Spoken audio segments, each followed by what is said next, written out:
for the others to join. Let's wait for a couple more minutes. We can start at around 7:05.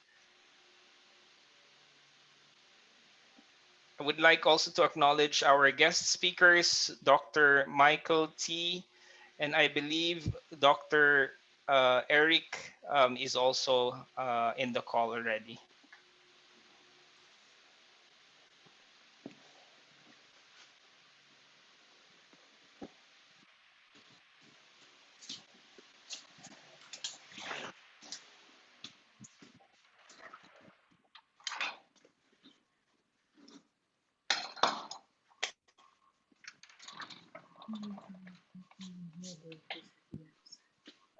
Dino.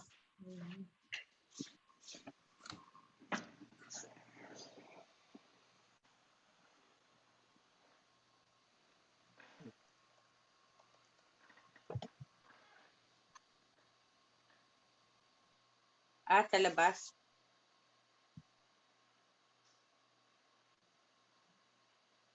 Ay, kuryente nyo? Kuryente?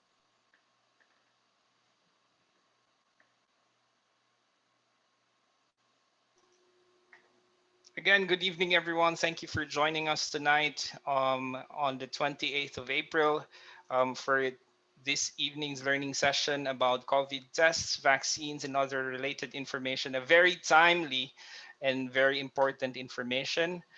This learning session is presented by Mu Sigma Phi, Inner Wheel Club of the Philippines, District 381, Inner Wheel Club of Metro South, Rotary Club of Taguig West, and Rotary Club of Muntinlupa East. I believe we can start. We have quite a good number already. I'm pretty sure there will be more people coming or catching up in a few more minutes, but I believe we can start. To start off tonight's learning session, I would like to call Teresa Gravador for our invocation, Secretary of IWC Metro South.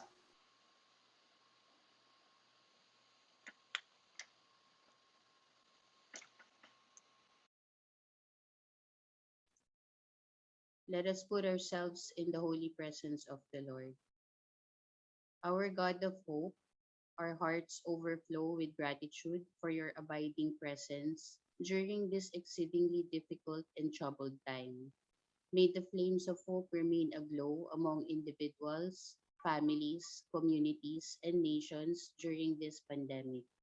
May our trust in you be affirmed, especially as we continue to navigate each day the challenges that have confronted us. Let all that we are wait quietly before you, O God, knowing that our hope is in you. By your Spirit, may we be grounded in the hope that is proclaimed in your word. You are our rock and our salvation, our fortress where we will not be shaken. May tonight's online learning session be a fruitful one. May it be an avenue where we can share our precious time with each other, imparting knowledge and vital information that we can use in keeping ourselves and our loved ones safe, sane, and healthy. We pray in the name of the one who, by his resurrection, has given us the hope of life eternal, Jesus Christ. Amen. Amen. Thank you very much. Again, I would like to welcome everyone for tonight's learning session. Good evening. Thank you for joining us tonight, April 28th, 2021. And tonight it is a very timely discussion or learning session where we get to have more information and the opportunity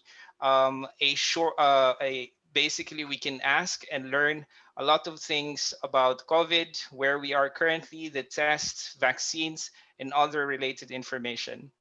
This learning session is co-presented by Mu Sigma Phi, Inner Wheel Club of the Philippines, District 381, Inner Wheel Club of Metro South, Rotary Club of Taguig West, Rotary Club of Muntinlupa East. To start off, I would like to call Dr. Malu Maligaya, Chairman of Inner Wheel District 381, for our welcoming remarks. Okay, a pleasant good evening, everyone. At the early phase of pandemic, mental health of the Filipinos may be moderate to severe anxiety or maybe moderate to severe depression with psychological impact.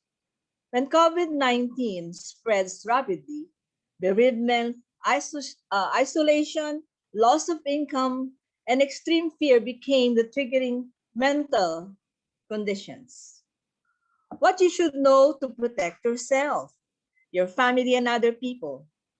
What you should do if faced with COVID case. Those are the common questions. And our webinar this evening will help us manage the realities we are facing today. We are lucky to have with us our speakers, Dr. Eric Domingo and Dr. Michael T, who will share their experience and expertise in what we should know, the diagnosis and treatment on COVID tests, vaccines, and medications. Let us listen to them and get as many information that we need to help us and be equipped and be ready to face the challenges brought by COVID-19. We all need to survive. Being prepared and well-informed will help us manage these trying times of our lifetime.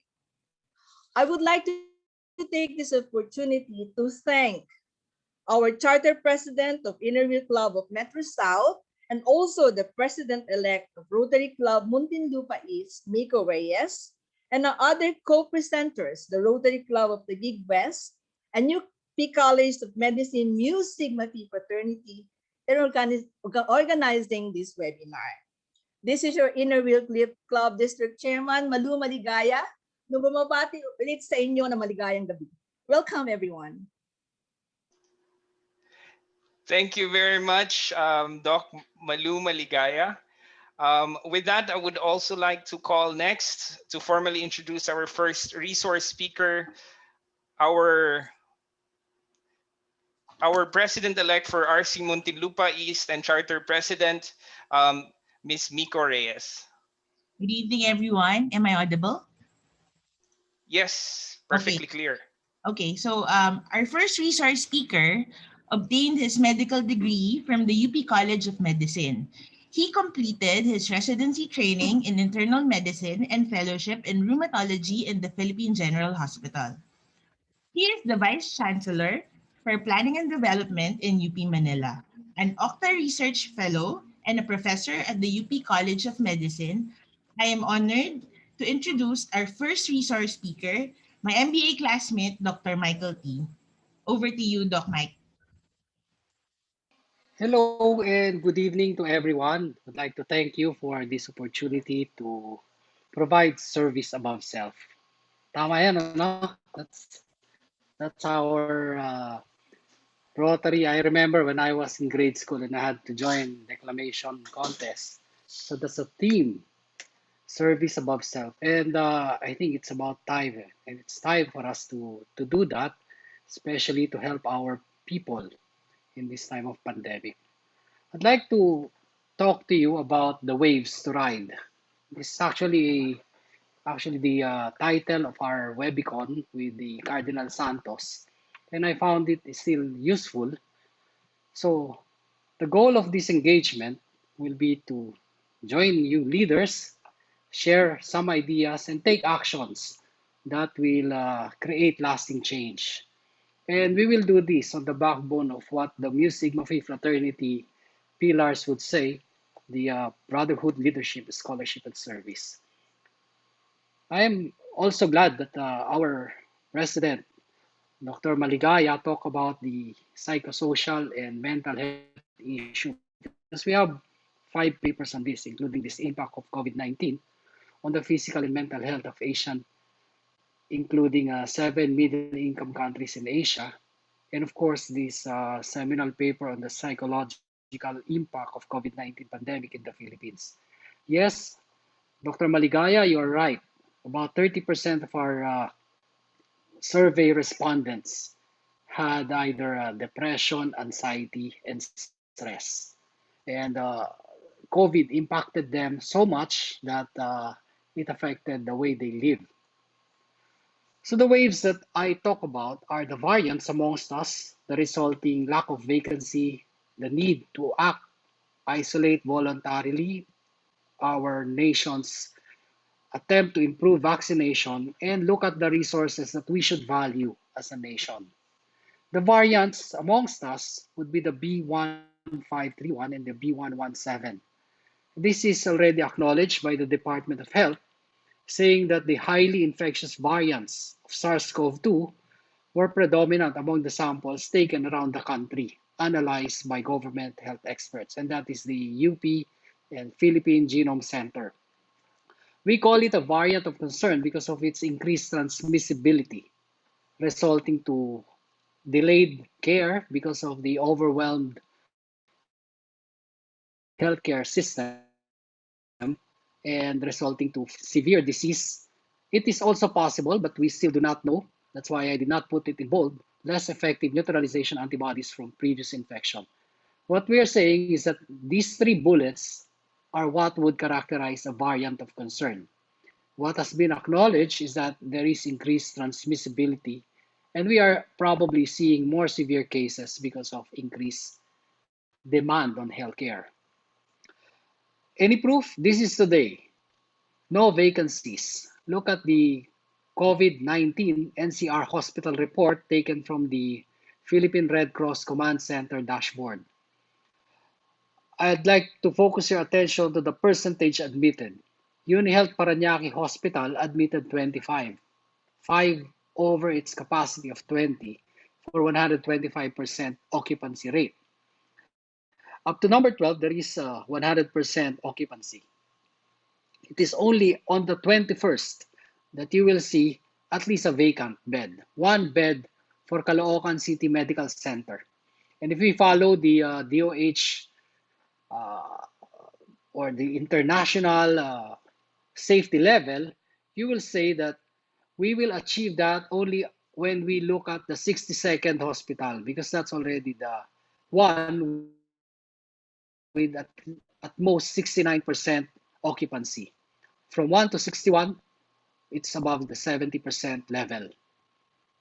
Therefore, I am proposing that as leaders of the industry, you should be influencing your people, the people you manage, to isolate voluntarily, to be tested if they have symptoms, because this is going to decrease infection and decrease death. When I say your people, because you have the working class working for you, I acknowledge that members of the Rotary Club are the leaders of our industry, and so you may have workers from 20 to 59 years old. You'll note that they comprise 87% of cases, while the elderly or more than 60 years old comprise only 13%. And yet, the death happened in 62% of our dead COVID-infected patients would come from the 60 to 80 years old. So that's a great disparity and only highlights how bad COVID can be when you are an elder. It is therefore important for the patients less than 60 to isolate themselves, especially if they live in a multi-generational household. This would, we have proven that non-seniors are getting infected more and more, but it is the senior citizens who are dying. We should therefore prevent infection in the workplace.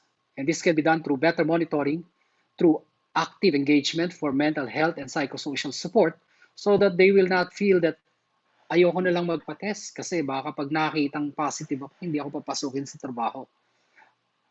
As leaders of your own companies, you should be supportive of your employees, telling them that being positive is not really something that they should hide. And it is something that we should all face, if only to prevent bringing home the infection to the people we love. And at the same time, prevent its spread in the transportation, in the areas we work in. So they should be encouraged to get tested. And when they are positive, isolate voluntarily, especially if they live in a multi-generational household. We should also look at, and I'm sure there are potential scientists or entrepreneurs here, you can look at cluster tracing. And one simple way of doing cluster tracing is in your own companies. Home isolation is not for everybody. While we are hearing a lot of home care package, it is not something that you should practice when you don't have the requisite environment at home. There are tests available in the Philippines. No? And I'd like to enumerate here. It's not often that you see history and physical examination as a very important component of test of diagnosing COVID. But we in med school will be taught that history and physical examination are important. Physical examination does not necessarily mean that you touch the patient at this time because it may be dangerous. However, hearing them in medicine sessions to be coughing, change in voice, especially if you already know the patient for a long time, as well as history of exposure, are important components to diagnose COVID-19. Then there is a nucleic acid amplification test, which can use NP or oropharyngeal swab, as well as saliva, which up to now is specifically that which is conducted by the Philippine Red Cross. There is the rapid antigen test and the rapid antibody test. There are several scenarios for testing. And to summarize, it should just be to detect patients who are infected using the signs and symptoms as a basis. If they have that, you test to identify them. Some asymptomatic patients who are exposed to SARS-CoV-2, healthcare providers, and those contact traced. In the Philippines, we have about 15,000 contact tracing capacity every day. So with a usual in the NCR, so if we have about 3,000 patients, new cases per day, that means that we will only be able to contact trace 1:5.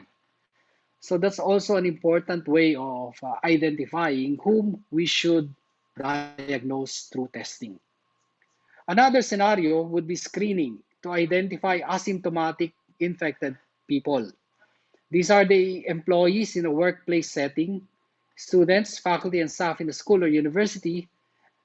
But at this time, we are not doing this for all, but some for face-to-face classes, especially in the medical and the allied medical courses. A person before and after travel, that's why OFWs or returning OFWs are mandated to have their tests on the 6th day upon arrival while in quarantine. And at home, for someone who does not have symptoms associated with COVID-19 and no known exposure to someone with COVID-19. So it's really just to screen for and be assured. We should be able to detect asymptomatic and we should not just say, no, I don't have symptoms, probably I do not have COVID. This is the data from since the start of the Philippine Red Cross testing until about December 31, 2020, where about 900,000 patients were tested, and the overall positivity was 44,497, of which only 4,000 or 9% proved to be symptomatic during testing during the time that they were already positive. What's notable here is not the gender difference or the sex difference, but rather the age group positivity for symptomatology. Look at the minors and the adult working class. They're only positive in 8 or 8.4% of the times. However, the pensioners or the more than 65, 1 out of 5 that got tested was symptomatic for COVID-19. What does that tell us? It tells us that symptoms will happen more among patients who are elderly, but it can also mean that we are testing them because they are already complaining of symptoms, not for screening. Note that positivity of SARS-CoV-2 in NP swab can range from the time that the patient was exposed. So from the time the patient was exposed, maybe -4, to the time it is positive, you'll have the pre-infectious, meaning you already find the SARS-CoV-2 while the patient is still not infectious. So that may explain some of those who are asymptomatic. But it's also possible that they're already infectious but still asymptomatic. And you can also find it among patients who are post-infectious. And this is what we call a viral remnant. You can still get the nucleic acid while the patient is no longer infectious. Many studies would put that to be below CT value of 34. The usual to detect and say positive is a CT value of at most 40. Less than 40 equals positive, more than 40 equals negative. So the RT-PCR process, you have to elute or get the RNA using magnetic beads. In some cases, this is the magnetic beads. So you try to get the RNA and then you separate the inhibitors. And that RNA is what you process in the gene finder, for instance, one of the FDA approved way of testing. So you get the viral RNA, make it into a DNA, and the DNA is the one that you, should we say, photocopy. And then when you have enough copy, you'll be seeing the light. And that's the reporter type of signal. RT-PCR is the accepted accepted testing for symptomatic and close contact for the DTI and DOLE according to the supplemental guideline on workplace prevention and control of COVID-19. And it is necessary for the employers to inform the LGU about the positivity of their employees. Saliva, on the other hand, is also an acceptable RT-PCR specimen. And some reports would even say that it is more sensitive than NP or nasal swab for asymptomatic and mild COVID-19. In our own paper, we found its accuracy to be acceptable, leading to the approval of the Red Cross protocol. Even the Philippine COVID-19 Living Clinical Practice Guideline tells us that saliva, drool, or spit is a possible alternative to NP swab in the following situation: in both symptomatic and asymptomatic patients suspected of COVID-19, in the hospital, and even in community outpatient setting. That's why the Department of Health approved on 21 January 2021 saliva as a specimen for testing for COVID-19. You can get this test in many of the malls here in Metro Manila and around the country. Antigen testing became useful during the surge because in symptomatic individuals, a positive antigen test would determine whether you are infected with SARS-CoV-2 or not. So a positive test will automatically tell our regulators, our doctors, that you are infected with SARS-CoV-2. But a negative test cannot be relied upon. You should confirm it with RT-PCR if the patient is symptomatic. So if the NAAT is positive, NAAT meaning nucleic acid amplification test is positive, then you say the patient has SARS-CoV-2. But if the patient is asymptomatic, a positive test should still be confirmed with NAAT, and a negative test should be weighed against possibility of contact. If there's no contact, then there is no current evidence of infection. In asymptomatic, again, antigen test should be confirmed with NAAT. So what we're saying is that it is only useful if a patient is already complaining of sore throat, fever, cough, diarrhea, or all symptoms related to SARS-CoV-2, COVID-19, before a positive antigen test can be relied upon as a basis for the diagnosis. So symptomatic, early phase, less than or equal to 7 days from the onset of symptoms, and only brands specific that have sensitivity of 80% and very high specificity can be used. Our next speaker, Dr. Domingo, will tell us about many of the regulations that FDA follow in approving these kinds of applications.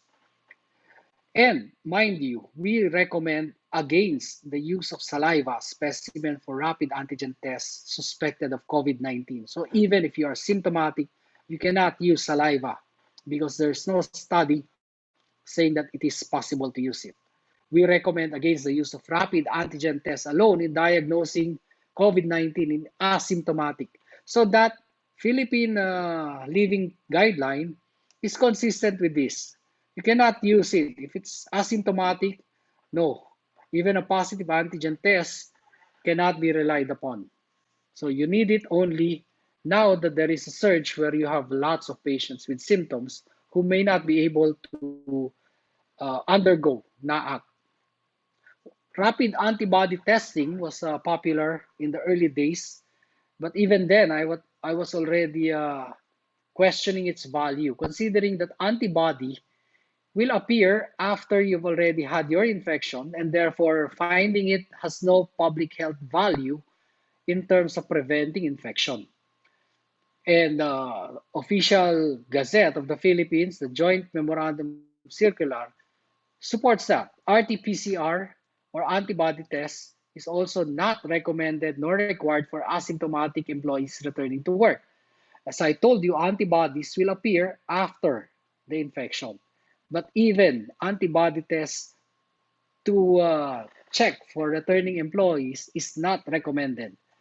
What I would like to further emphasize here is that you do not need to screen again after recovery. And in the latest guideline, the recovery is 10 days, including 3 days of asymptomatic condition for mild cases and 21 days for moderate cases. Every day, employees should be screened symptomatically, whether they have cough, fever, colds, and other respiratory symptoms, as well as before travel exposure. But right now, I don't think travel exposure is necessary in the NCR Plus bubble. Why am I pushing for isolation voluntarily? Because we need to decrease the demand in care. As you saw earlier, 62 are more than 70% occupied. In asymptomatic or mild case, usually treated in a temporary treatment and monitoring facility, you only need 4 nurses to care for 20 patients. 4 because you need 3 shifts plus 1 relievo. And then the moderate would now require 4 nurses for 8 patients in a ward. But if you become a critical to severe to critical patients, there would be 4 nurses taking care of 4 patients, sometimes 4 nurses for 3 patients in a critical care setting. So providing condition-appropriate care will prevent worsening, because once you worsen, you can be transferred to a care facility catering to moderate patients where you can be given uh, medicines appropriate for your condition, and therefore preventing your transition from moderate to severe to critical care. It can also be a strategy to provide step-down care for those completing isolation. And maybe explore the use of force multipliers like the underboard nurses and underboard midwives to serve in these areas. Because right now, really, we don't have much healthcare providers. This afternoon, the Lung Center of the Philippines Emergency Field Hospital was opened by the Philippine Red Cross. But I can tell you that it's most difficult to find nurses to care for the patients there. We have to isolate voluntarily because as more patients are admitted, more patients will die.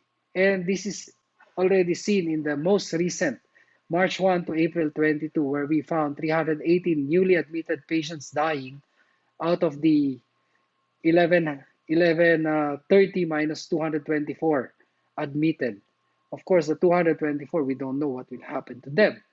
But from those who have already been discharged out of the 1130, 35.1% died in the hospital. And this is not something that is limited to the Philippine General Hospital experience because uh, during our presentation, our host also presented similar data. So we need to work together to improve vaccination because vaccine can prevent infection and patients become asymptomatic. So you prevent the disease, you prevent hospital admission or healthcare utilization, you decrease ICU admission and prevent death. So I am going to, as they say, as you say in your motto, lead the change.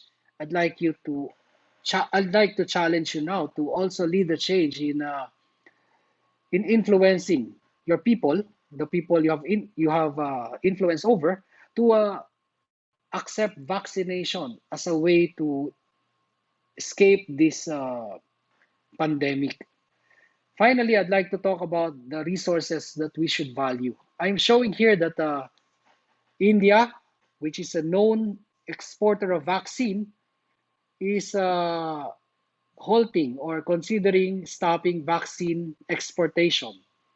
In EU, they stopped short of vaccine export ban. India banned the export of remdesivir, and that is their strength. In the Philippines, we are known to have good working nurses that Piers Morgan and even Boris Johnson pay tribute to as the best, probably the best in the world. So the Philippines must value its health human resources. We can buy beds, ventilators, and medicine. We can build facilities, but who will take care of the patients? It's time that we recognize the value of our health human resources. And I now challenge you to take action to create lasting change, employee compliance monitoring program, meaning we have to ensure that our employees are observing distancing, use of face shield, face masks, and disinfection in their workplaces, that they do not eat in groups. Workplace modification must be done to ensure adequate ventilation, supply them with the necessary working environment that is adapted to these new changes, maximize work from home, provide shuttle service if you're a medium enterprise, but the shuttle services must have open windows as much as about 2 inches, if not able to open the whole window. Provide assistance when your employees are isolated and try to look at clustering identification. If there is a cluster if you're in a big company where you have many offices, you can use cluster identification to ensure that infection does not spread in your workplace. Because the reality is, you will never know you had mild COVID until after your discharge or you're recovered 14 days after. You will never really know that you had at least moderate COVID until after 21 days. But sometimes it's too late to realize that you had critical COVID. So my appeal is that let us take this seriously and do not dismiss COVID-19 as mild lang naman siguro. And we have to trust our regulators, the FDA, the Department of Health, for and also our local scientists for the recommendations that are supposed to be followed by our people. So these are the waves that I mentioned, and I hope that in the end we'll be able to flatten the curve and escape this pandemic. Magandang gabi po sa inyong lahat, and thank you for listening. Thank you very much, Doc Mike. Very insightful. It's I actually have to very much agree.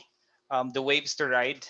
Thank you for highlighting that it's not just about the COVID as it is, but there are also other elements that we have to consider. Speaking as a business leader, industry leader, I hope everyone was able to catch the message that we have to multiply this to the people that we lead, to the company that we lead, in order for everyone to really be aware of what we are up against. It's been what, almost 2 years now, or more than a year, and I'm pretty sure that there are a lot of people who are already reaching the fatigue point, but we have to constantly remind everyone. So thank you very much again, Doc Mike. Thank you for that information. And we head on to the next part of our learning session for tonight, diagnosis and treatment on COVID tests, vaccines, and medicines and other information, which is presented by Mu Sigma Phi, Inner Wheel Club of the Philippines, District 381, Inner Wheel Club of Metro South, Rotary Club of Taguig West, and Rotary Club of Muntinlupa East. And without further ado, I would like to call Miss Aline Aquino, President-elect of Inner Wheel Club Metro South, to introduce to us our second resource speaker for the night. Okay, hi. Can everyone hear me? Yes. Yes. Okay, hi, Minko. Hi, everyone. Good evening. Our next guest speaker was a graduate of UP College of Medicine, class 1992. He completed his residency training in ophthalmology in Philippine General Hospital before going to Universidad de Valladolid in Spain for his fellowship program to specialize in ophthalmic oncology and pathology. He has a wealth of experience in the medical field as an associate professor in UP College of Medicine, chief operating officer and medical director in QualiMed Manila. He was the section chief for ocular pathology and oncology, Department of Ophthalmology and Visual Sciences, PGH. He is the technical reviewer in PGH and National Institute of Health. He is a Master of Science candidate in clinical epidemiology, UP College of Med. And he has a diploma for international public health from Madrid, Spain. He was also the medical director of the biggest government hospital in the Philippine General Hospital in 2010.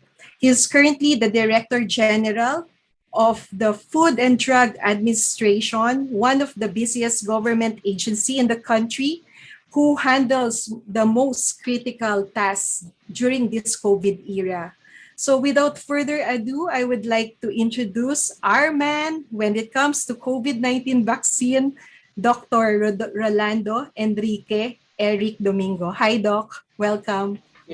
Hi, thank you very much for that introduction, and thank you for inviting me tonight. No, I think my brother Dr. T gave you a rundown of everything about COVID, no? And I'm going to focus now on vaccines kasi mukhang ito yung way out natin, ano? As we have seen, most countries that are now slowly going out of the pandemic and are slowly opening up their economies are those that have actually vaccinated a large amount of their population, no? Like sa Israel, na parang normal na ang buhay. Sa US, they've vaccinated about a third of their population already, and now they're starting to relax a lot of things. Tayo, mabot na tayo siguro as of today, maybe 2% of our population. No? We're reaching the 2 million mark this week. However, there's still a lot of work to do. No, we have about 70% of the population that we really need to vaccinate to get some form of herd immunity, no, that will make the population more resilient against this this pandemic, against this virus. So what I would like to share with you now is a little update and describe to you the process on how we approve vaccines before we use them in the population. Hopefully, to get some, to increase confidence in most of you, lalo na yung mga nagdadalawang isip pa. And of course, syempre pag tinanong tayo ng mga kasama natin, ng mga kaibigan natin, so that we can share some, some information on the vaccines that we have available right now. So let me just share my screen. So it takes a lot of work, no, before we approve a vaccine for use in the country, no. Right now, actually, this is really a very special time in human history. No, never has a vaccine ever been developed as quickly as we have them now.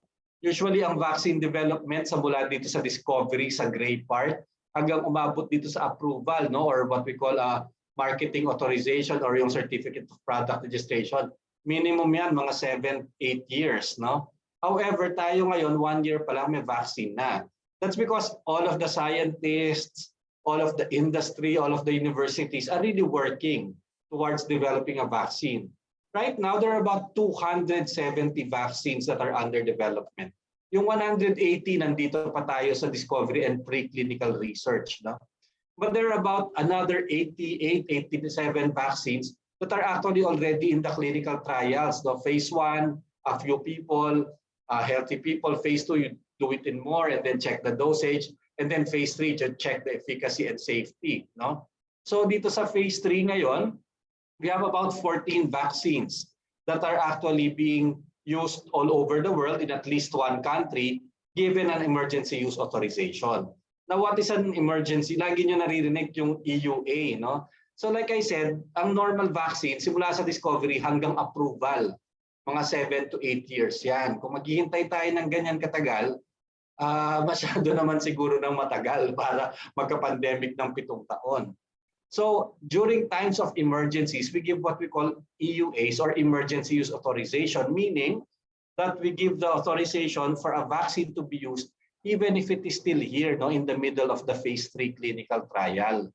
Ibig sabihin, mga 1 to 2 months into the clinical trial phase 3, where they've tried it in about anywhere from 12,000 to 40,000 people, and if we have enough data to show that it is effective in preventing COVID-19 and then it's safe, no, in the vast majority of people, then we allow it already to be used. So yung EUA, ibig sabihin, it's a product that is still under development. The vaccine is still under development. Nung isang taon before the pandemic, or more than a year and a half ago, this on the left side would show you how long it would take, no, to approve a vaccine for use in the country. 6 months yan at least to 9 months. Kasi talagang napakamabusisi, no, ng vaccine. Plus of course, all of the tests are done one by one, hindi sabay-sabay. But right now that we are in a pandemic, we were able to decrease this process, no, and decrease the number of requirements and submissions and the steps in the process to be able to do it within 21 days. So that if we have a vaccine that is already given an EUA by what we call a reference or a stringent regulatory authority, ibig sabihin ito yung FDA counterpart natin na alam nating stricto, katulad ng US, sa UK, sa European Union, dito in our part of the world, that would be Japan, Singapore, Korea. Kapag may EUA na sila doon, mas mabilis natin, kaya natin within 21 days because we know that it already underwent a very strict process and we get to access the data that has been submitted and all of the reports ng mga regulatory agencies na nauna sa atin. So mas mabagal lang kapag hindi pa siya nanggaling sa stringent regulatory authority. Kasi talagang we have to do everything, no? One by one, we have to double check everything. Ang batas kasi ng FDA before this pandemic, yung Republic Act 9711, requires everything, no? All medicines and all vaccines to be completely registered before it can be used in the country. Meaning, tapos na yung clinical trial phase 1, phase 2, phase 3, tapos i-register na siya, kukuhanan siya ng marketing authorization or a CPR. It means all of the clinical studies have been completed kasi parang yung assumption dati, walang pandemic. Laging everyday, we're in normal situation. So yun yung batas ng FDA. Kung hihintayin nga natin yan, baka 2 taon pa bago magkaroon ng bakuna dito sa atin. No? Earliest, siguro next year. So, like other countries, we asked the president not to sign the Executive Order 121. This was signed by the president December of 2020, December 1 of 2020. And it grants the authority to the Director General of FDA to issue what we call the emergency use authorization for COVID-19 drugs and vaccines. So very particular ito, COVID-19 lang. Pinapayagan ng FDA na magbigay ng EUA kahit na hindi pa complete yung development ng isang vaccine. Katulad ng ginagawa ng buong mundo at saka ng WHO sa pag-approve ng mga vaccines at this time. So there are conditions, no? Before we can approve a vaccine for use, before we give an EUA, 3 out of 3 conditions must be present. Pag may nawala dyan sa mga yan, tanggal na rin ang EUA. Number 1, based on the totality of evidence available, it is reasonable to believe that the vaccine may be effective in preventing COVID-19. So ibig sabihin dapat mataas yung efficacy niya, no? Effective siya. Pag ginamit natin siya, nakita natin sa whatever part of the clinical trial phase 3 it is now, it's shown that it can protect most people. Ang sinet ng WHO dito, 50%. At least 50% of those given a vaccine should be prevented, na dapat ma-prevent yung ma-infect sila. Second, the known and potential benefits of the drug when used to prevent COVID-19 outweigh the known and potential risks. So yung alam na natin na effective siya, pero dapat konti lang din yung known and potential risk. Kasi talagang yung mga risk, may mga malalaman pa tayo dyan in the next few years as more people get vaccinated, no? Kasi yung mga lalabas na side effects sa 40,000 people, siguro may lalabas pa pag million-million na. Lalo na ngayon, there are about 300, 400 million people vaccinated. So we're getting to see the rarer side effects, but very, very rare. So dapat yung efficacy niya must outweigh, yung benefit niya must outweigh the risk. So kung your risk is 1 in a million, 1 in 2 million, pero yung benefit mo is you get efficacy and you prevent vaccine 70-80% of the time, then you know that the benefit outweighs the risk and we can use the vaccine. And of course, third, there must be no adequate or approved alternative vaccine. Ibig sabihin, kapag nagkaroon na ng fully developed vaccine, tapos nakakuha na yan ng registration, yung mga EUA ma-phase out na yan unti-unti. Kailangan registered vaccines na lang ang magiging available sa atin. So yung EUA, pwedeng mag-apply yung gobyerno, pwedeng mag-apply yung industry, for example, the manufacturer or the importer or the distributor. They must demonstrate compliance with good manufacturing practice. So ito quality naman to, yung quality side. Kailangan alam natin na yung factory nila ay sumusunod sa very high international standards and that every batch of vaccines is exactly the same. No? Pare-pareho dapat yung quality niya. Dapat tuwing gagawa siya, laging maganda, consistent dapat yan. And of course, the manufacturer must undertake, must promise that they will complete development of the drug or the vaccine hanggang umabot doon sa registration part. Hindi pwedeng gagamitin natin siya under EUA, tapos sabihin niya, okay, tapos na kami, hindi na namin itutuloy yung clinical trials namin tsaka yung development. Kailangan ma-continue niya yon hanggang matapos. So when evaluating the applications, the FDA has the power to implement what we call reliance and recognition process. Yung reliance, yun nga yung pag-rely natin sa mga findings ng mga stringent regulatory authorities. Yung recognition pertains to recognition of decisions made by the WHO. So pag meron na siyang emergency use listing sa WHO, mas mabilis natin yan na pa-process. And yung mga US FDA, ganyan, Japan, Korea, pwede rin natin yan. Nagagamit din natin yan. At saka nakaka-rely tayo sa kanilang mga decisions. Now, what happens? So when a manufacturer or an importer distributor submits to me an application for an EUA, hinahati ko yon. Yung kalahati would be on the manufacturing side, quality side. Binibigay ko yon doon sa mga experts natin sa FDA. Sila yung titingin kung sumusunod talaga siya sa good manufacturing practice, kung talagang yung stability ng product ay maganda, kung yung cold chain management niya ay sumusunod sa pangangailangan ng produkto, and to make sure na maganda lagi yung darating sa atin. No? And then the other part would be the clinical trial data, yung safety and efficacy data. Binibigay naman natin yung sa vaccine experts natin. So babasahin nila lahat ng data, published and unpublished, and then they ask questions dun sa manufacturer. Usually, 1-2 balikan niya ng tanong tsaka sagot. No? Kapag na-satisfy sila, then they give me their recommendations and then I can make a decision whether to approve and grant an EUA or not. So usually, natatapos namin yan within 21 days. Mahirap lang minsan pag unpublished yung mga data tapos wala pang EUA from a stringent regulatory authority. Diyan usually napapatagal kasi marami kaming tanong tsaka mga sagot na nagbabalik-balikan bago makumpleto lahat. So once we grant an EUA, it is only valid during the duration of the declared public health emergency. So dadaan yan sa pagkahirap-hirap natin, no? Bubusisiin yan lahat ng mga expert natin tsaka regulators natin. Pero pag nawala na yung public health emergency, tanggal na rin yung EUA. Kailangan magpa-register pa rin siya. Kumpletuhin niya talaga yung kanyang registration. And of course, the thing about the EUA is that the Director General of the FDA can revise it or revoke it at any given time. Kasi nga, we know that the vaccine, the product is still under development. So lagi tayong may natututunang bago. Katulad halimbawa ng yung mga Pfizer, nung una hindi naman kasama yung anaphylaxis, no? Sa warning niya. Ngayon, kasama na yung anaphylaxis at saka ready tayo dapat to treat anaphylaxis sa lugar na magbabakuna tayo.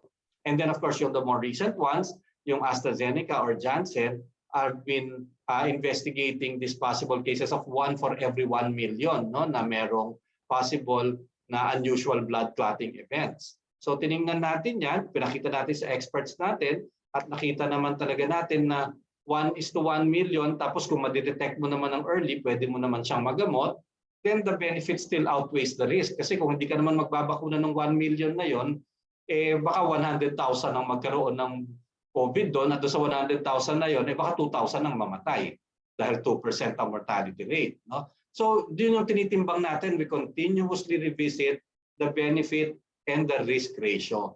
And sometimes we have to pause and take a look at the data, pero very agile, very flexible tayo sa mga EUA. Pwede natin siyang magbigyan ng mga panibagong konsiderasyon at any time that there's new data coming in.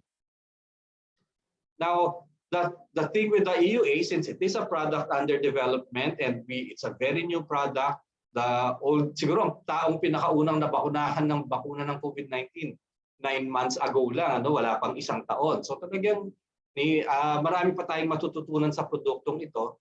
Kaya ang kaakibat naman ng ating allowing use is that we have to have very strict post-authorization monitoring. In fact, we really track everybody who reports any untoward incident, any adverse event that they felt anytime after the vaccination.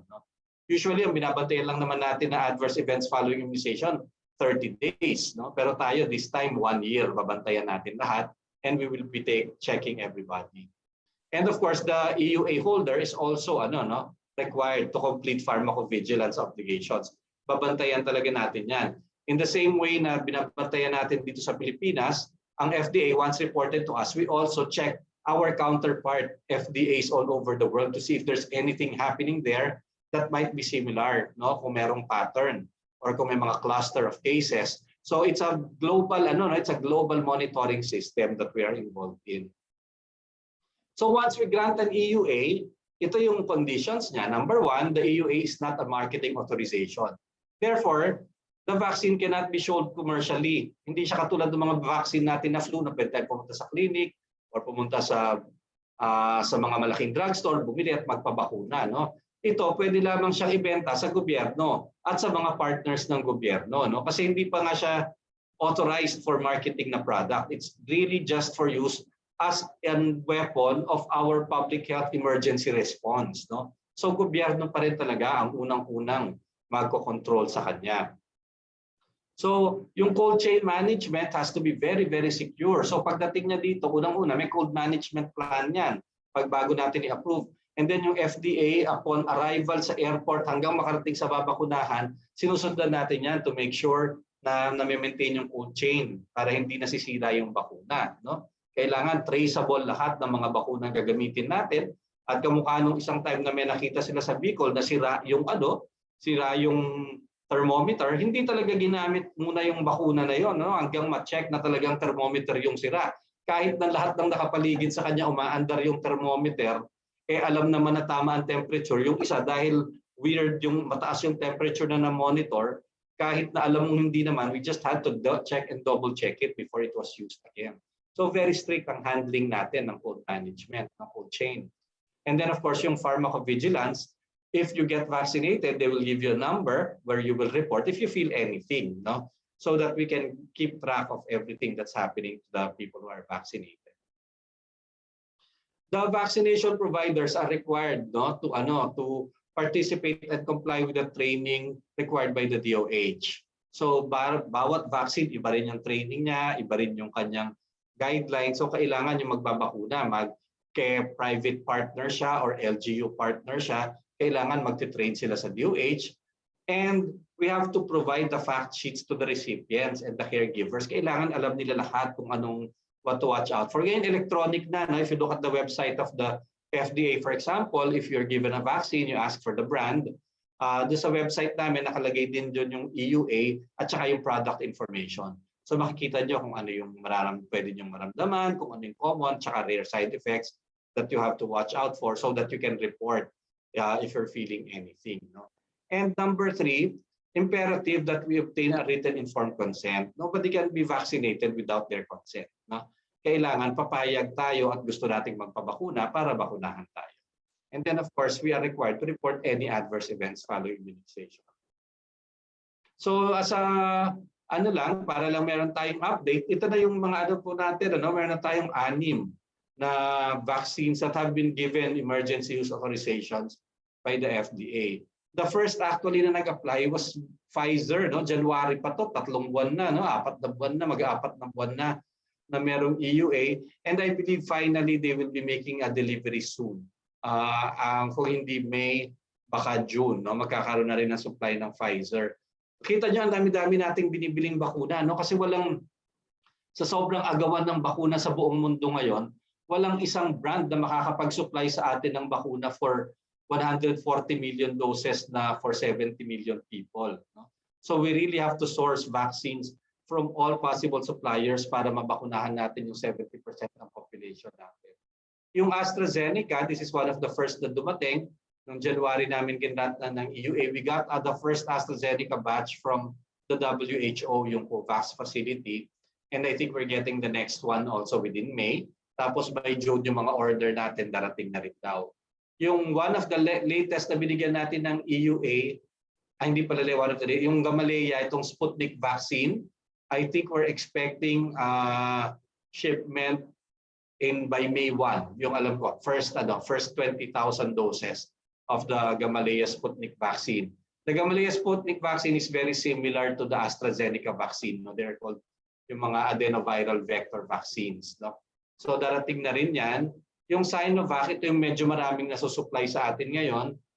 We gave that EUA in February, and most of the vaccines that we've been using are Sinovac. Out of 2 million, I think 1.5 million are Sinovac, and they're supplying us initially 1 to 2 million every month, tas dadami pa yan towards the end of the year.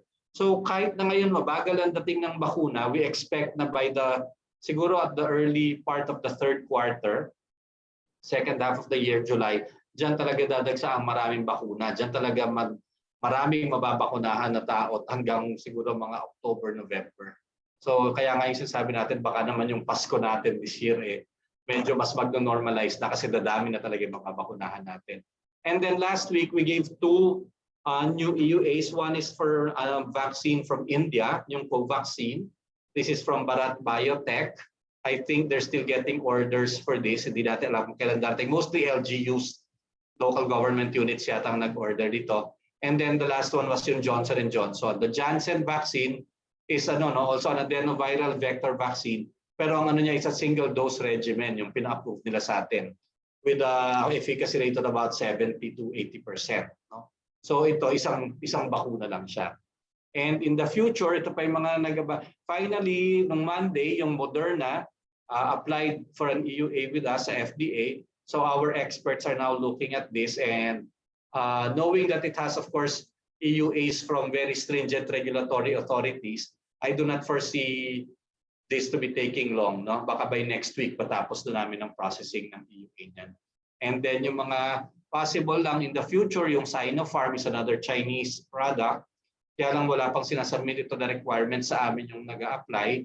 And another one is Novavax. This is an American, US, and then an Indian partner, the Serum Institute of India, developing the Novavax vaccine. Kaya lang ito mukhang mag-a-apply pa lang ng EUA sa US, possibly next month. So ibig sabihin at the earliest, mag-a-apply yan sa atin mga June na. So right now we have 6 vaccines that have been given EUAs by the FDA. The 7th will probably be Moderna in 1 or 2 weeks.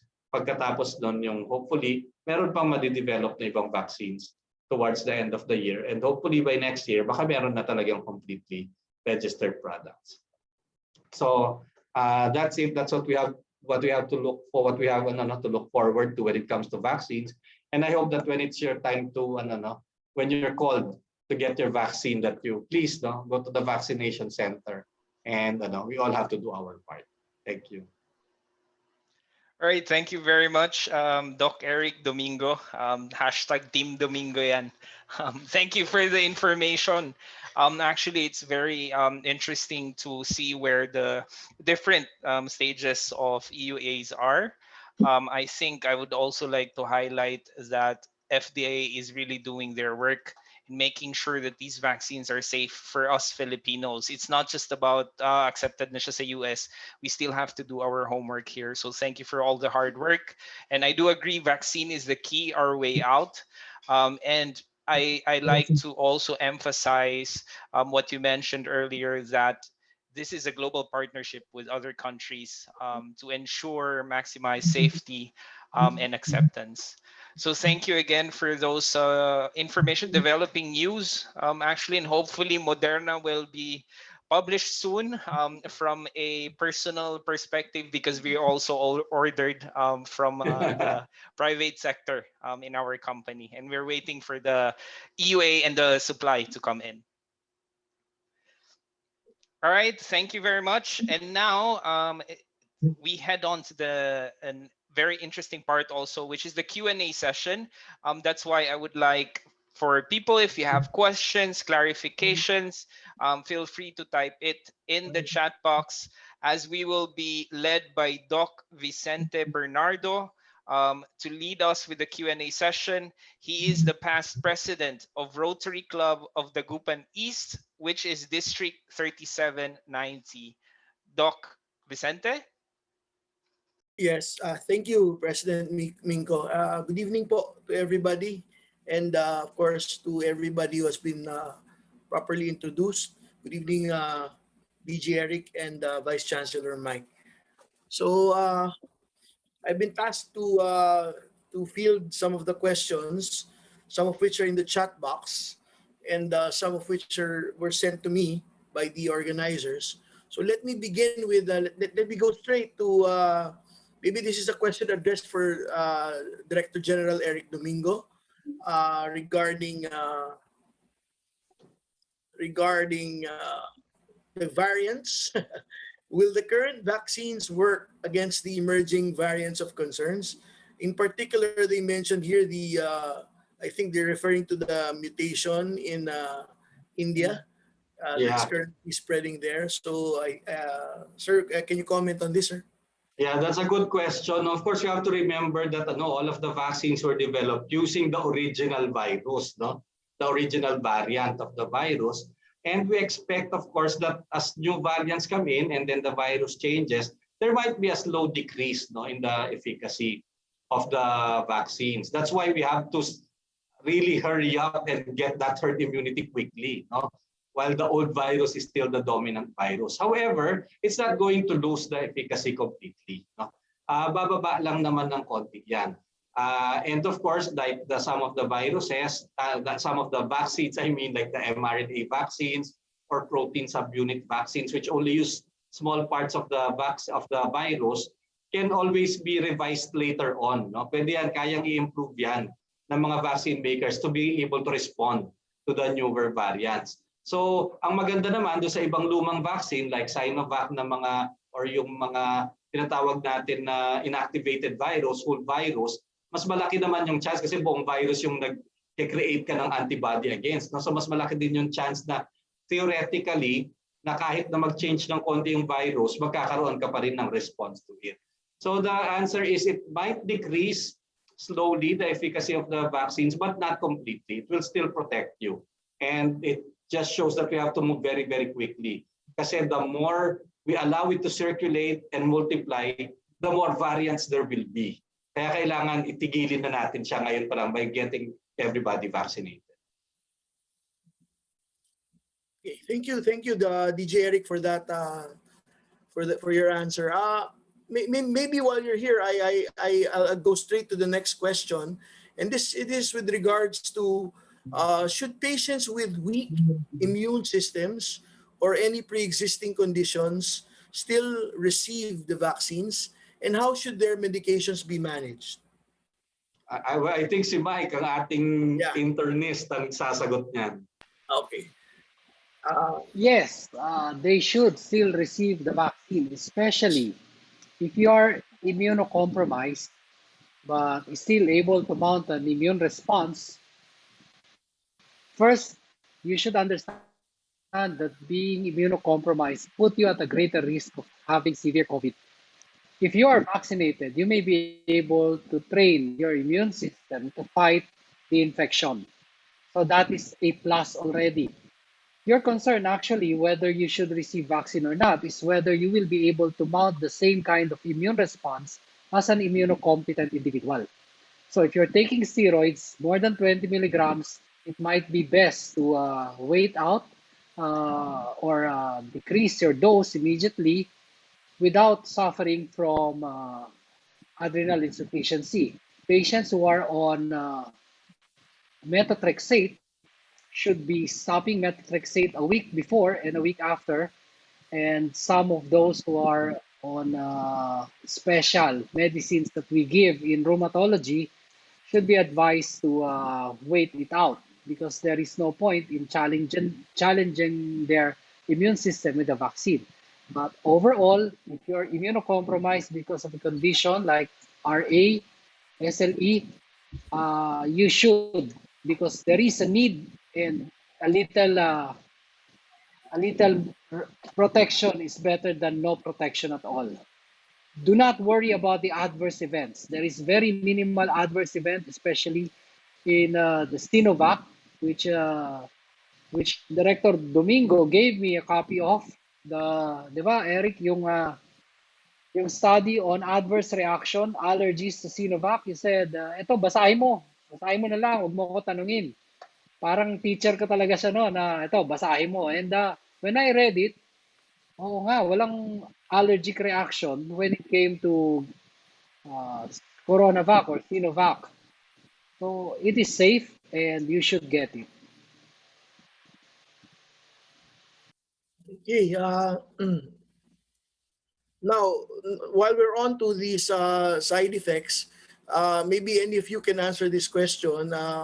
What are actually the most common side effects observed so far from all the doses that have been administered to the Philippine general population?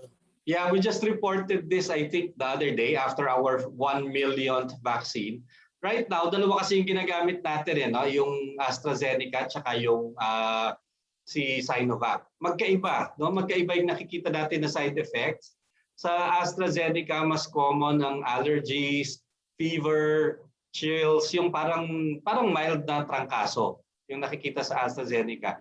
Sa naman, sa Sinovac, ang common was parang transient na increase ng blood pressure doon sa mga, lalo na sa mga hypertensive patients, and then very mild parang very mild symptoms. So magkaiba, but about for AstraZeneca we see some mild reaction in about 3% of people, while doon sa Sinovac we see it in about 2%. So very very low percentage yung ating nagre-report ng adverse events found with immunization. Okay. Thank you, DJ Eric. And now let's ask a question from the chat box. This is from Eileen Hiao, and she's asking if we can mix vax. Actually, if we can mix different vaccines. For example, we took initially a Sinovac vaccine. Can we shift to another kind later? Well, right now, yung approved regimen natin is getting the second dose of the same vaccine. No? Kasi it's just because we don't have any data on mixing vaccines. Ngayon palang ginagawa kasi yung mga studies on possible mixing them. For example, in a patient who got a vaccine and then got a severe allergic reaction to it. Siyempre, hindi na natin ibibigay sa kanya yon for the second time. So inaaral natin ngayon kung bibigyan ka ng ibang vaccine for the second dose. But as of this time, ang pa rin natin, recommendation is that you get the same vaccine for the second dose. It's just because we don't have enough data. Of course, if later on we find out that you might need another vaccine after 1 year, hindi pa natin alam, kasi may nagtatanong kanina how long before you have to get another vaccine? We really don't know because the first people have been vaccinated in the clinical trials were vaccinated 9 months ago. No? So hindi pa natin alam how long the protection lasts and if we're going to need a vaccine every year after this. So baka yun ang pwede ng ibang vaccine later on, yung second year or third year mo. But as of now, if you get a particular brand for the first vaccine, you get the same brand for the second one. You want to add anything, Dr. Dagdagan ko Mike? yan, Burns. Yun kasing bakuna, it's not just the antibody that you can measure. Meron ding mga memory T cells, mga T helper cell na napakahirap naman talagang i-measure. So ang isa sa mga binabantayan is the vaccine effectiveness. Halimbawa, sa isang populasyon na nabigyan ng napakaraming tao ng bakuna, gaano ka baba ang ibinaba ng incidence ng bagong COVID-19 cases. Doon natin malalaman ang effectiveness. Yun namang mix and match na sinasabi na bakuna, bibigyan mo ng una, tapos iba sa pangalawa. Tama kailangan natin ng bagong data tungkol doon bago natin pwedeng sabihin na pwede yan. Dahil sasayangin natin yung bakunang binigay sa atin ng una kung hindi naman yun ang recognized. Sa bakuna kasi, ang trabaho ng katawan mo, gamitin yung antigen presenting cell. Ibig sabihin, may kakain dyan sa ibinakuna sa'yo, tapos ipoproseso niya yan, ilalagay niya sa ibabaw ng kanyang cell membrane at pagkatapos yun ang i-recognize ng iyong mga immune cells at gagawa niya ng antibody. Kung nag-training ka para sa ganung bagay, yung booster parang master's degree yan So paano mo makukuha yung master's degree kung hindi mo nga nakuha yung unang undergrad? Parang ganun lang natin iisipin yan. Okay. Thank you for your answers. Let me digress for a while, but I think this question is addressed to both of you. And this deals with one of the hottest topics right now, which is ivermectin. So the question is actually, there are two questions. One, is it safe or not safe to take ivermectin for COVID-19? And the follow-up question is, will the Philippines hold its own clinical trials for ivermectin for COVID-19 usage? Maybe Director General Eric. Ako muna sasagot para kung masabi ako mali, makorek Okay. ni Dr. Domingo. Kaya kong sagutin yung pangalawa. Will the Philippines hold its own clinical trials? Yes, kanina lang kausap po si Dr. Eileen Wang, and we are already talking about the conduct of this ivermectin trial at kung anong uri ng pasyente ang included o tinatawag namin sa clinical trial na inclusion criteria at exclusion criteria. Naghahanap na rin kami ng base kung saan pwedeng gawin yung trial na yan. So the answer is yes. What do I say about those who would rather take ivermectin instead of vaccine? Vaccines have been tested in clinical trials. Ivermectin will still be tested in clinical trials. So I would tell them to believe the science. Mahirap namang sabihin na paniniwalaan ko yung hindi pa natetest. But there might come a time that ivermectin will become accepted after hurdling the strict criteria for approval. But then, magkaiba po ang objective ng ivermectin sa vaccine. Vaccine is to prevent spread of infection, prevent getting sick, and prevent severe disease if ever you get one. And as to whether it is safe or not safe, we wait for the trial result. Dr. Domingo, pakikorek ako kung may mali akong nasabi. Well, we have to remember that ivermectin was designed as an anti-parasitic drug. Of course, in the doses that it is used to treat worms and parasites, it is safe, kasi matagal namang ginagamit na yan. Ang problem is there were some tests that showed that it might have some antiviral effect kaya in very high doses. And in high doses, it can have some side effects, gastrointestinal, pulmonary, and then neurologic side effects.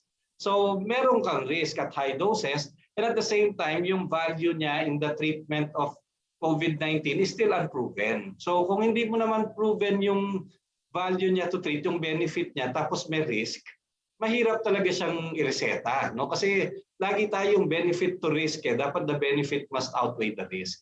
So yun naman ang ano natin. Sinasabi natin, there are ongoing clinical trials including 1 year, then let's wait for that before we decide if it is a COVID-19 drug or not. So at this time, there's not enough evidence to show. There's possible that it might be helpful. Wala lang tayong enough evidence pa this time to say na COVID-19 siya, no? And that's for treatment. I think for prevention, definitely mahirap nang mahirap nang wala ka nang maisip na scientific way na magpe-prevent siya ng ng COVID-19 eh. Talagang bakuna na, no? I mean, if you had to choose between getting an unproven drug and a vaccine that has been proven by clinical trials that have been going on for the past 6 to 9 months, then I think wala naman dapat dalawang isip doon. It's still the vaccine that will help us. Okay, let me go straight to Mr. Al Orolfo's question. If you got COVID infection and you're symptomatic and you recovered, how many months will you be immune? Immunity can last for 6 to 8 months, but that's because that's the only time that we have been looking at. There are reports that if you have more severe disease, you can have more antibodies. So studies would show 6 to 8 months. Sagutin ko na rin siguro yung tanong na how soon after when you get vaccine. For those who did not receive malaria, you may receive your vaccine. A passive immunity type of treatment, then you should wait out for 90 days before receiving. This next question is from Ana Lily Escolar Chua, and I guess this is addressed to Director General Domingo. Is it more efficient that the second dose of AstraZeneca vaccine be administered after 3 months from the first dose? I think she's referring to the dosing schedule here, sir. Oh, yeah. The short answer is yes. Yung the AstraZeneca vaccine, it seems that the longer you take between the first and the second dose, the better the final protection you will get, no? It started actually nung una dinesign nila yan, first dose tapos yung second dose mo on the fourth fourth week after. Tapos nagkahalo-halo yung design nila, merong na half dose, full dose. But they realize it's not the dosing, it's not the actual amount of vaccine that you get, but it's the time difference between the second dose and the second dose. The first dose and the second dose. Kaya talagang yung first tapos 12 weeks yung second dose seems to have a better greater benefit than if you get it within 4 to 8 weeks after the first one. Christian Considad here is asking if he had already completed the 2 doses of one brand of vaccine and later on he wants to get another brand, is it possible to do that? So I guess the assumption here is that he got, for example, he got the 2 doses of Sinovac, of the CoronaVac vaccine. Can he get another brand later on? Well, possibly, later on, meaning 1 year later. No? Kasi titingnan pa naman talaga natin kung kailan bababa yung protection when you will need the second one. I mean, not 1 month after. Once you have full protection from your current vaccine regimen, then you should take full advantage of that. But it is possible that later on, maybe a year after, if you need a booster, siguro pwedeng ibang vaccine. Dr. Mike, do you want to add anything? If you're asking that to see, if our Christian is asking that to see whether after receiving an LGU given vaccine, he can receive the company or corporate vaccine provided by their office, I would like to advise against that, because we need to, even if you're protected, no one is completely protected until everyone is vaccinated. So we have to allow people their supply of vaccine. Imagine if many of our more privileged citizens would get 2 plus 2 vaccines, then it will constrict the supply for our less privileged citizens. So, kawawa naman sila. Okay. There's a question here about senior citizens who have hypertension and diabetes. What vaccine would be ideal for them? I suppose any of you can answer that question. Yung all of our vaccines naman that have been given EUA are useful even in senior citizens. No? Actually, initially, ang kulang tayo na data was yung Sinovac. But then, with our local experience, kasi maraming doctors na senior citizen na nagpabakuna din, and the adverse events were really quite low. And then we know that it's also now being used in several countries on senior citizens. Kaya pinayagan na rin natin. Pwede naman, maganda naman lahat sa of the two vaccines that are available now, pwede si Sinovac at pwede rin si AstraZeneca. Yung AstraZeneca actually, even the rare possible adverse events of yung mga blood clotting events are not seen in senior citizens. So safe din siya for senior citizens, and the efficacy rate is comparable sa dalawang available right now. But even the new ones that are coming in, Pfizer, siguro kung magkaroon na ng Moderna, these are all indicated for people above 60. There is a question here about testing. In the light of the current surge in the NCR plus bubble, would you recommend mass testing? So I don't know what he means by mass testing, but maybe you could comment on that. Yeah, at this time, the Philippines is only able to do 50,000 tests per day on the average. And our positivity rate is really more than the 4 times the WHO recommended, which is 5% positivity. Tayo ngayon, nasa 20% positivity. So, ang tanong mo, whether gusto nating mag-mass testing, gusto natin targeted testing. If you are contact traced, magpa-test ka. Kung ikaw ay nakaramdam ng symptoms and you think you were exposed, magpa-test ka. Dahil kapag hindi ka nagpa-test, maaaring ihawa mo yan sa iyong mga tao sa bahay. So, targeted testing is more like it rather than mass testing or surveillance type of testing.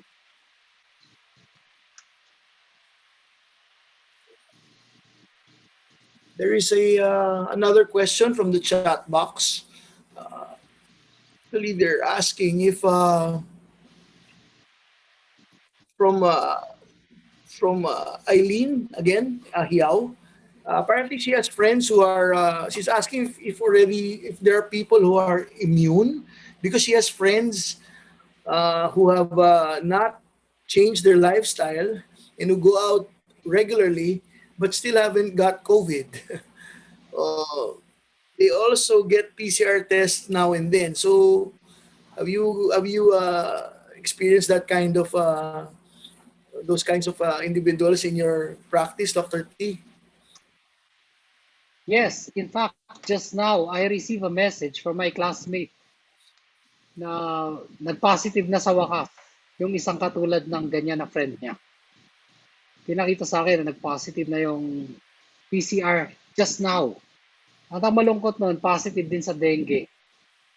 So, hindi natin pwedeng gamitin yung dati kasi nangyayari to. Maaring swerte lang na yung kanyang nakakasalamuha ay hindi po positive.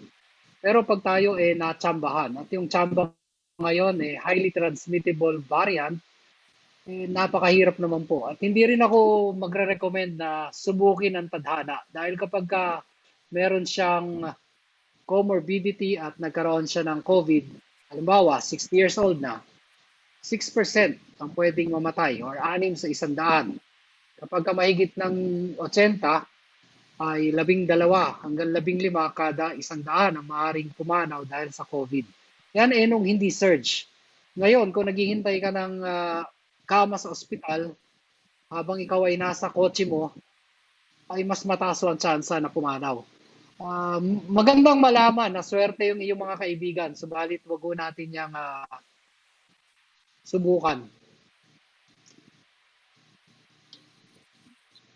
There's a phone-in question here from it's from my medical director from Dagupan Doctors Villaflor.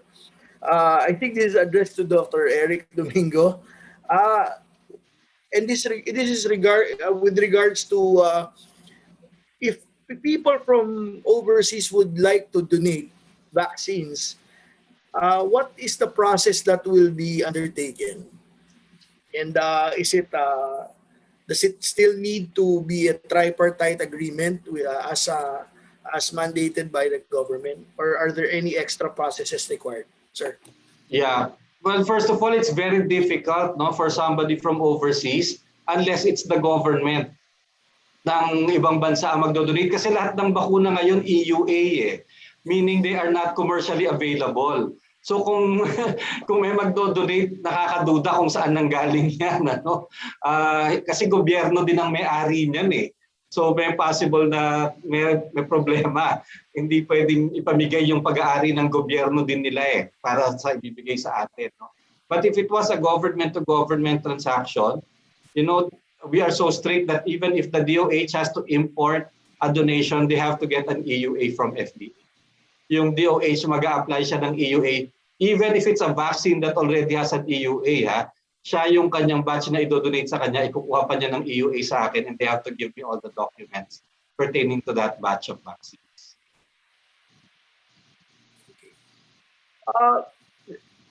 This question is addressed to maybe to Dr. Mike T. Him being a Octa Research Fellow, can you explain the following concepts in lay terms? Positivity rate, reproduction number, and attack rate. Nako, napakahirap naman yan. Sige do ang sumasagot ng mga ganyang tanong. Ako ay taga-interpret lang ng data na ginagawa ni Guido. Pero ang ibig sabihin ng positivity rate, ilang porsyento ng ating mga tines ang nag-positive. So, halimbawa, gumawa ka ng, yun nga, sabihin natin, 10,000 test. Nag-positive. Aba, ang 10% ang positivity rate. Promosyon na tinatanong niya. Yung isang tinatanong niya ay? Are not. Reproduction number. Not. That's a reproduction rate.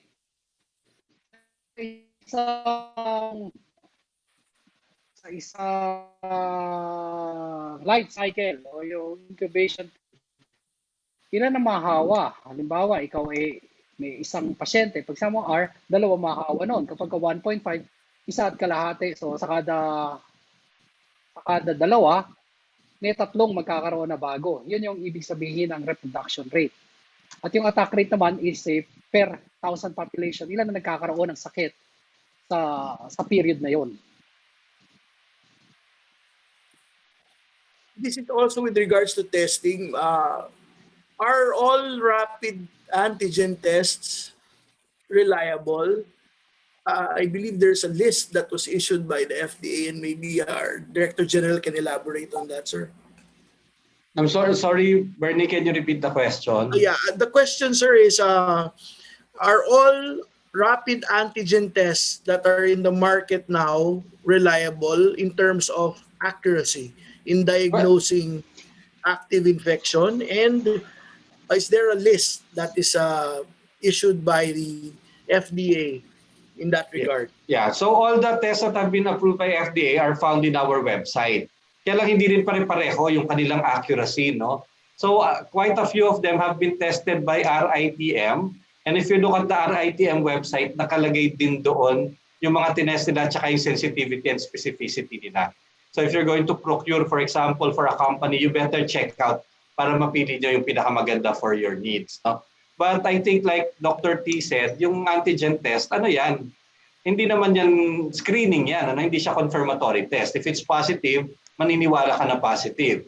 Pero pag negative siya, hindi ka naman sigurado na negative yan. You still need to do an RT-PCR confirmatory test. Ano lang talaga siya, hindi siya it's not the accepted no test results. If you're going to use it, for example, to travel or for going back to work, this is not what you do. This is not what you use. You only use it sa mga lugar na talagang walang RT-PCR available, for example, tapos may outbreak at gusto mong maihiwalay agad yung mga positive. No? It has very specific uses. So they're not as, of course, never as good as your RT-PCR tests. So, sir, well, it's an anonymous question, but I guess coming from the FDA Director General himself, it's very important to be judicious about using these tests because, sometimes when you use them for the wrong reason, you end up getting into a lot of trouble, as we have experienced here many, many times before. So while in the subject of testing, maybe we could ask Dr. T, can you comment on saliva antigen testing? Yes, that was part of my presentation. Saliva antigen testing is not, no, ulitin ko, hindi po yan acceptable para sa ating kahit anong test. Saliva antigen. However, saliva PCR test is already an acceptable and approved protocol for the Philippine Red Cross. Sa susunod pong mga linggo, ang Mount Grace Hospital Incorporated, katulad ng Dagupan Villaflor, ng Doctors Hospital sa Bacolod, ang Fed Del Mundo, ay magpe-presenta rin po sa Clinical Lab Expert Panel para sa protocol kung saan magagamit ang saliva bilang test specimen para sa RT-PCR. Ulitin ko po, magkaiba po yung RT-PCR sa antigen. Sa RT-PCR, ang tinicheck ko natin yung RNA o yung kasi sa proseso, yung RNA nagiging DNA pagkatapos ina-amplify o pinararami para ma-detect. Sa antigen naman po, ito ay protina na. Protina na nagagawa sa iyong katawan habang ikaw ay symptomatic. At yung sensitivity nga ho, ibig sabihin, kung merong, halimbawa, sinabi mo na 90% sensitive, kung merong 100 may sakit, 90% ng mga may sakit na yon o 9 na po, ang madedetect ng isang 90% sensitive na test. Unfortunately, hindi ganun ka-sensitive ang isang antigen test at lalo na pag ginamit mo yung laway.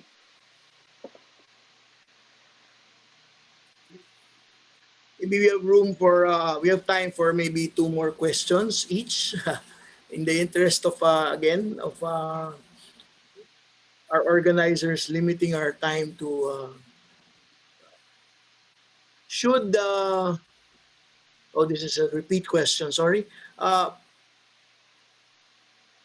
Can the second dose of vaccines be given sooner or later than the prescribed dosing schedule? And can you comment on delayed dosing schedule for certain vaccines? Maybe this question is addressed to Director General Eric Domingo. Probably not sooner, no? Actually, kaya nila ginawa yan na magkakalapit doon sa clinical trials. Kaya nila ginawa na magkalapit yung first tsaka second dose kasi nga outbreak response eh. Nagmamadali tayo na no? Kaya yung iba after 3 weeks or yung iba after 4 weeks binigay na yung second dose. And to see, kasi nga we're in an outbreak, we're in a pandemic and we want to do it quickly. Kaya lang later on, the data show nga na mukhang mas matagal kung mas malihiwalay ng konti yung second dose. So I wouldn't advise getting it sooner than the 4 weeks. Baka lalo pang bababa yung response after the second dose. But if you miss the 4th week, do not forgo the second dose. Kung later mo siya matatanggap, okay lang yon. In fact, it might actually be better. Oh, this is an interesting question. Maybe on a more this is not related to vaccines, but this question is addressed to DJ Eric Domingo from Aline Saturnino. Sir, what do you like about your job? What are the challenges? And considering that you have a busy schedule, how do you cope with all the stresses? And how do you balance life? Considering the job? I liked it a lot more last year before the pandemic than now, no? But but I enjoy it because I like it because it gives you a chance to I mean, to give nakakagawa ka ng paraan to make sure that only good quality products are out there in the market. You help protect the public and you help promote public health just by making sure that only good products are out there. Ngayon, nakakapagod, nakakainis, pero exciting kasi ngayon lang nangyari sa Pilipinas yan. Ngayon lang nagka-EUA. Wala pang FDA Director General na nakapag-issue ng EUA in the history of the FDA, di ba? Kasi ngayon lang nangyari sa atin to and we have to be always on our toes and always looking for ways to make things available at the quickest time. So it's tiring, but when you do it right, it's rewarding. Yung how do you balance it? Pagtapos na ng pandemic, siguro magbabakasyon ako. Yun. Pero right now, it's really very difficult and it takes up a lot of my time. And I am partly to blame for that sa pangungulit ko kay Titi Domingo for calling him during weekends at an ungodly time. Salamat, sir. Dr. T,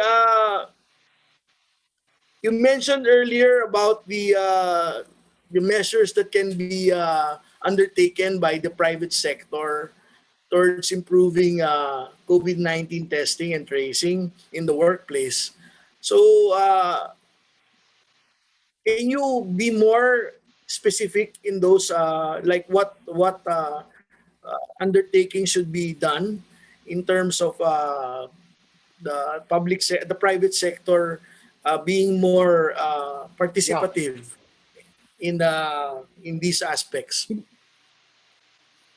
Simulan natin ng empleyado na nasa bahay. Papunta siya ng opisina.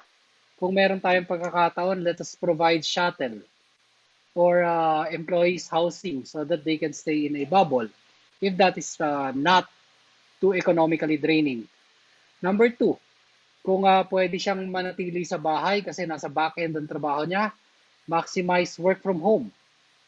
Number 3, kung halimbawa siya ay kailangan talagang pumasok at naihatid mo na siya sa opisina, bigyan natin ng adequate ventilation ang mga areas nila. Kung walang bintana, maglagay tayo ng mga exhaust fan to approximate the correct cubic foot per person, per minute per person na kailangan sa ventilation.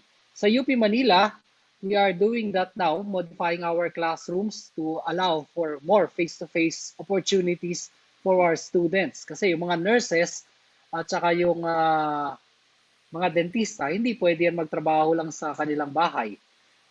Pang-apat, kung nandun din sa opisina ang ating mga empleyado, we should be vigilant. Magkaroon tayo ng safety officer so that employees can monitor compliance to the minimum health standards. Magkaroon tayo ng supply ng mask, face shield, and disinfecting solutions. And then, if ever our employees get sick, let us be the one to help them coordinate where they can go for isolation. I can tell you right now that in the 13 or in the 17 LGUs, there are Red Cross and university partnership where you can have these employees in coordination, of course, with the LGU, be isolated. At kung sila na-isolate, kailangan tulungan natin ng kanilang kasama sa bahay. Asikasuhin natin. Ang HR natin, atasan na, na-admit itong si Maria, yung pamilya niya, may pagkain ba? Because if we can have our employees assisted in terms of meal, hindi na yan mag-iisip. Nako kapag ka na-diagnose ako, baka walang makain ng pamilya ko. Pero kung bibigyan natin sila ng tulong, then they will not think twice. Hindi na nila ititimbangin yung di bali nang mahawa yung kasama ko sa opisina kaysa magutom ang aking pamilya. Kasi yan naman talaga yung choice eh. Kapag wala ka na makapitan, magtatrabaho na lang ako, total kaya ko naman, asymptomatic ako. Kahit mildly symptomatic lang naman ako, na mask, hindi mahalatang sinisipon ako. Malungkot yon kasi parang makasarili, pero kung ikaw ay hindi kakain, talagang gagawin mo yan. Kaya yung mga employer should be assuring their employees that they will be assisted. And if there is a clustering, we have to review the protocol in that area. Kasi lagi namang geospatial yan eh. Saan makikita ang clustering? Nagbigyan natin sila ng area where they can eat safely without infecting one another should someone get infected. I think yun na yung parang pito na pwede nating gawin and have an impact or create lasting impact for change consistent with the Rotary and the inner wheel vision of doing things. Okay. So I'm sure there are a lot more people who want to ask questions. Yun lang, Bern. But in the interest of time, maybe we could ask our two distinguished resource speakers for a few parting words or messages for our listeners and our participants. So, Mike, go ahead. At senior natin si DJ Eric. So you go ahead, even if you're out of breath.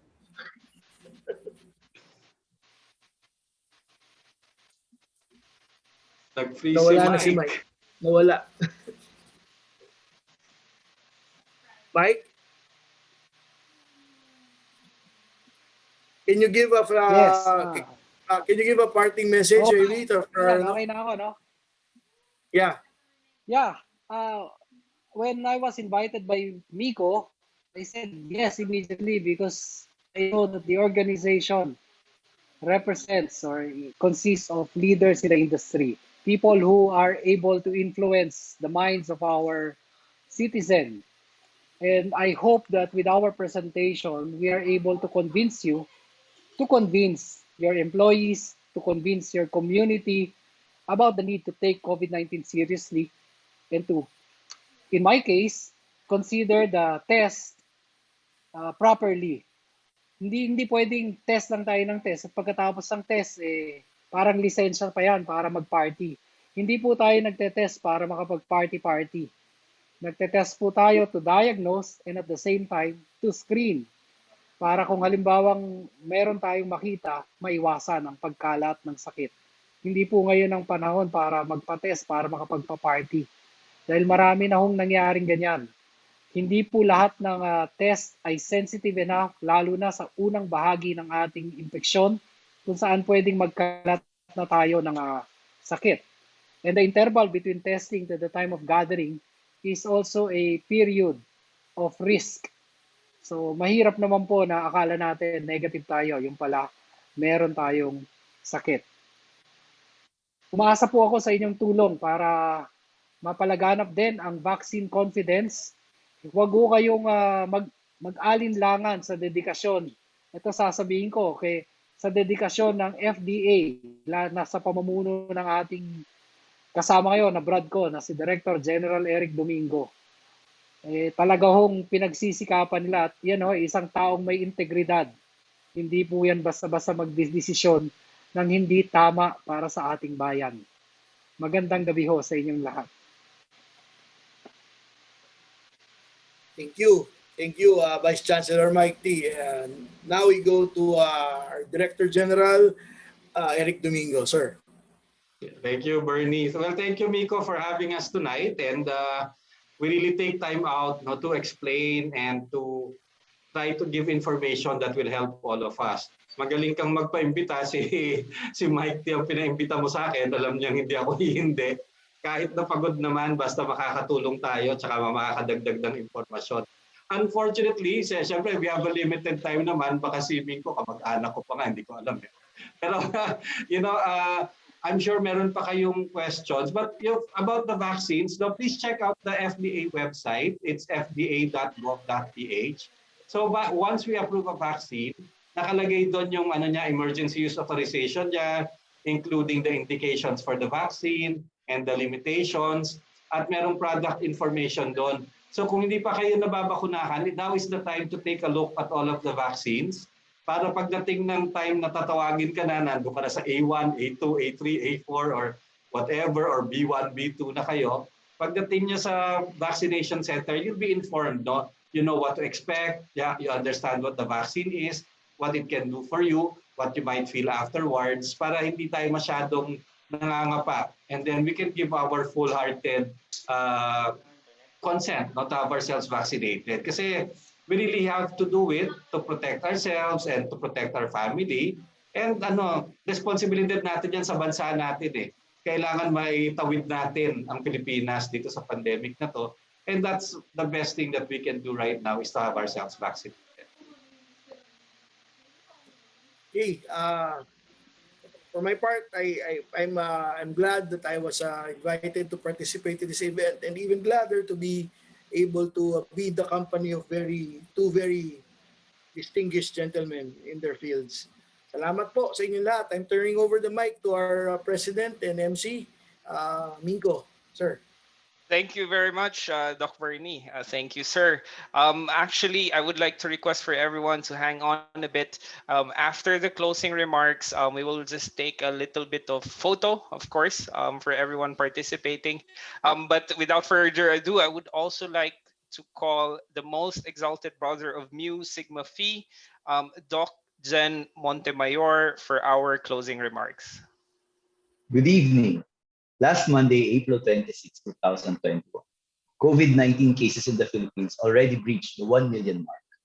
A year into the pandemic, and the response has clearly been insufficient.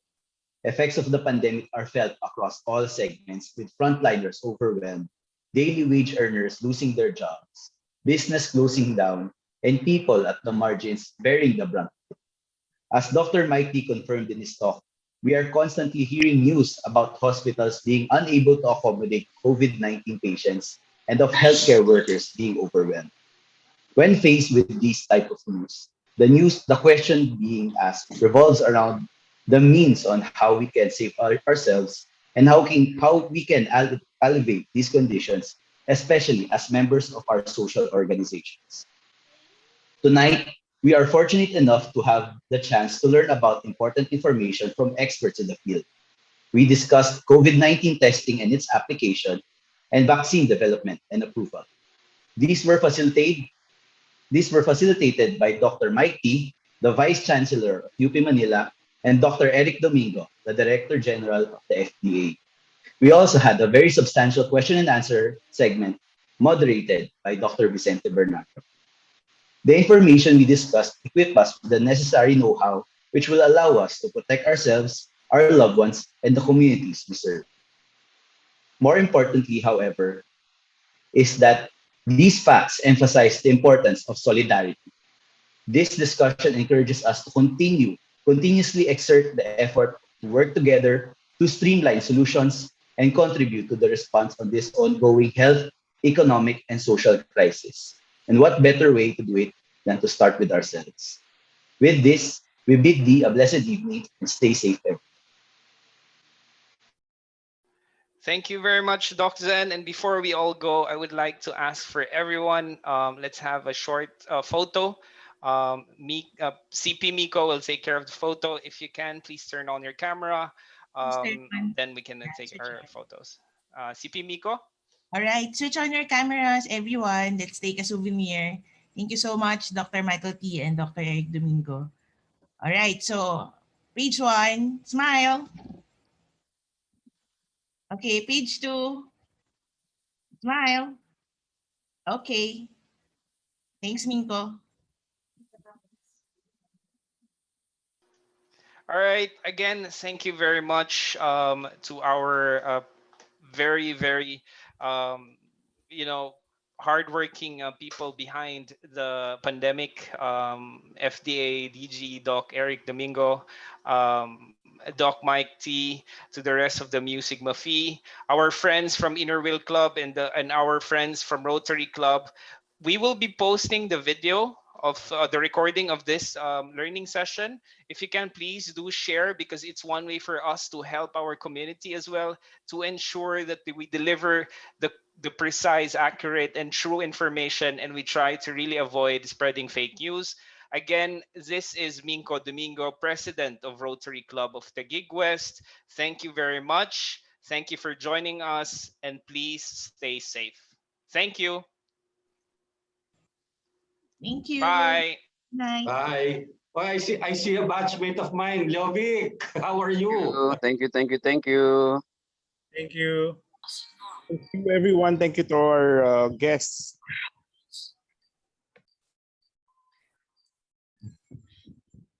Thank you, Miko and Minko. Thank you, Ma'am Miko.